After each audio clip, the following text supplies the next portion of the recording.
تبارك الذي بيده الملك وهو على كل شيء قدير.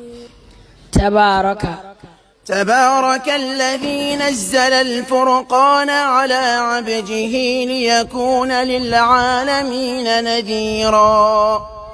تبارك الذي إن شاء جعل لك خيرا من ذلك جنات تجري من تحتها الأنهار ويجعل لك قصورا.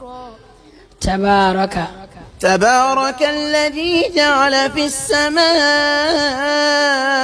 بروجا وجعل فيها سراجا وقمرا منيرا.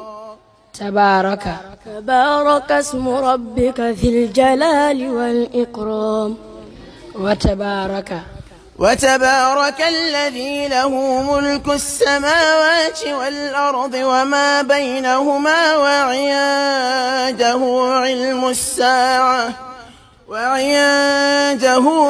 الساعة وإليه ترجعون. إن ربكم الله الذي خلق السماوات والأرض في 6 أيام ثم استوى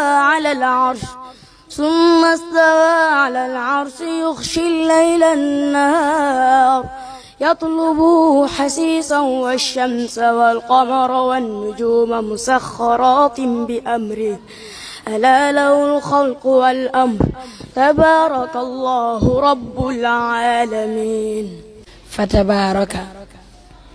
ثم خلقنا النطفة علقة فخلقنا العلقة مضغة فخلقنا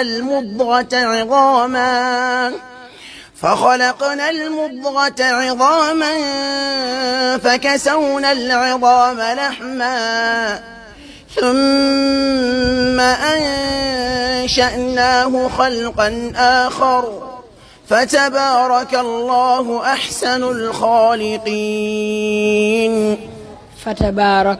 الله الذي جعل لكم الأرض قرارا والسماء بناء وصوركم فأحسن صوركم ورزقكم من الطيبات ذلكم الله ربكم فتبارك الله رب العالمين.